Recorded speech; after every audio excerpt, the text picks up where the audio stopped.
예, 장관님. 예. 지금 법제처가요, 헌법주석서라는 걸 발간을 했거든요. 거기에 보면 대통령 직무대행의 범위는 현상 유지 위주로 해야 된다, 새로운 걸 하면 안 된다, 이렇게 되어 있고요.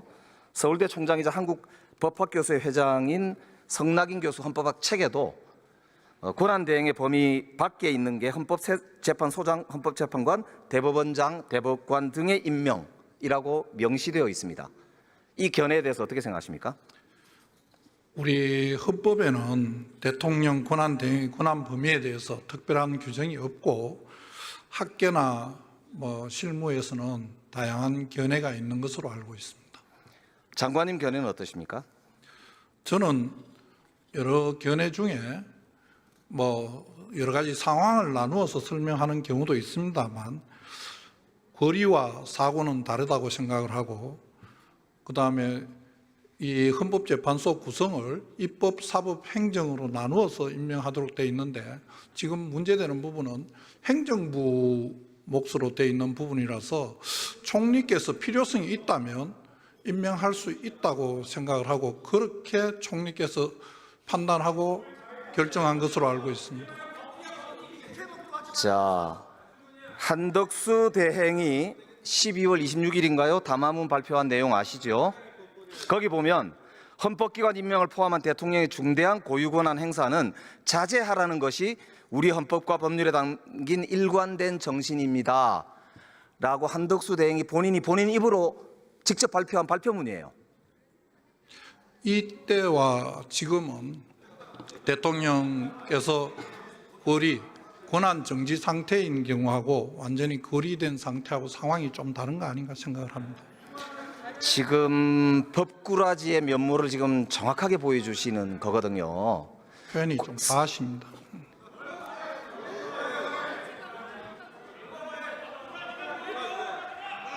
지금 헌법기관의 임명과 하면은 헌법기관들이 하게 되어 있는 거고요. 헌법기관의 기본은 국민의 선출과 헌법에 나와 있는 내용들입니다.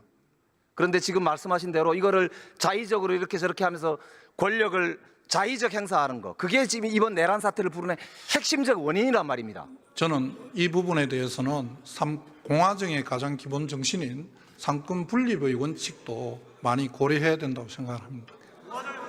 삼권 분립의 정신이기 때문에 권한 대행은 선출된 자가 아니기 때문에 이 권한 행사를 하면 안 되는 거예요. 헌법기관의 구성의 원리는 국민으로부터 주권을 위임받은 대통령과 국회 같은 선출된 권력이 하는 거란 말입니다. 어떻게 권한 대행이 그 선출된 권력의 권한을 행사한다 이 말입니까? 그거야말로 제2의 내란이다 이거죠. 명백히 위헌적 지금 행위를 하고 있는 겁니다. 법무부 장관이 이거는 지명을 철회하라고 보고를 하셔야 된다고 봐요. 그게 법무부 장관의 직무적 책임이란 말입니다. 그래서 지금 묻고 있는 거예요. 총리께서 여러 가지 다 고려를 하셨을 것이라고 생각하고 제가 말씀드린 바와 같은 그런 이유로 임명을 하신 게 아닌가 생각을 합니다. 이완규 처장하고 비상계엄 난 다음 날 안가회동 하셨죠? 만났습니다. 예. 거기서 무슨 말씀 하셨었어요? 여러 번 국정조사 과정과 저희들 상임위원회에서 이미 많은 말씀을 드렸습니다. 그건 무슨 말씀 하셨어요?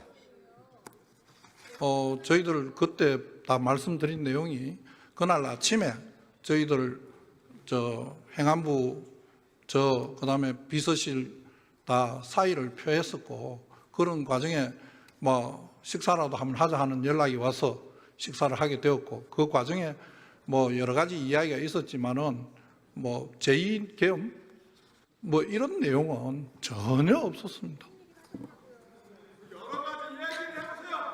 지금 장관께서 내란 공범 아니냐 이런 비판을 많이 받으시죠? 저는 내란 공범이라고 생각해 본 적이 한 번도 없고 내란을 공모한 적도 없습니다. 그렇기 때문에 그런 오해를 벗으시려면 조금 전에 제가 말씀드렸죠. 한덕수 대행이 내란 공범이라는 차원에서 충성하신다라는 말씀을 듣기 싫으시면은 헌재재판관 지명을 당장 철회하라고 보고하시기 바랍니다. 하시겠습니까? 총리께서 여러 가지 고려해서 결정한 것으로 알고 있고 그 결정을 존중합니다.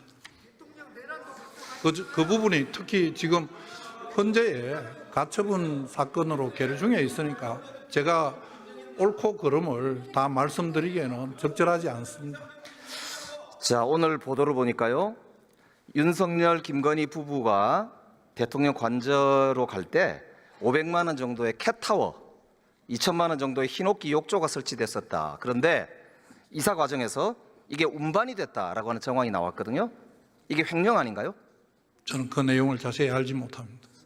만약에 그게 사실이라면 횡령 아닐까요? 여러 가지로 좀 따져봐야 할 것 같습니다. 뭘 따지죠? 어떤 경위로 했는지 우선 사실관계를 제가 모르니까 대답을 드리기가 좀 어렵습니다. 자, 그러면 최근에 한 일주일 정도 사이에 관저 가신 적 있나요? 제가요? 네. 저는 직무정지를 당한 상태라서 어디로 가지를 못합니다. 대통령이 지금 그 파면 이후에 사적 만찬을 즐겼다고 나오잖아요. 모르겠다. 알지를 못합니다. 보도 안 보셨습니까? 저는 알지를 못합니다. 그게 만약에 예산으로 사용됐다면 횡령이지요? 그것도 뭐 가정을 전제로 말씀하시는 거라서 제가 대답드리기에 적절하지 않습니다. 이게 유력 정치인의 부인이 사적으로 법인카드를 썼다고 해서 김혜경 씨의 경우에 검찰이 수사를 어마어마하게 했잖아요. 이거 수사해야 되겠죠? 내용을 확인해 봐야 될 것 같습니다. 이게 확인이 되면 수사하시겠죠? 검찰에서 수사 필요성이 있으면 제가 지금 당장 모르겠는 부분이 그런 내용이 검찰이 직접 수사권 범위에 들어가는지를 우선 정확하게 잘 모르겠습니다. 제가 확인해 보겠습니다. 확인하고 필요하면 말씀드리겠습니다. 확인하시겠다고 분명히 말씀하셨습니다. 그 내용을 사실관계를 확인해 보겠습니다. 우선 그러니까 사실관계가 확인이 되면 수사가 필요하다는 거는 당연히 인정하실 거죠?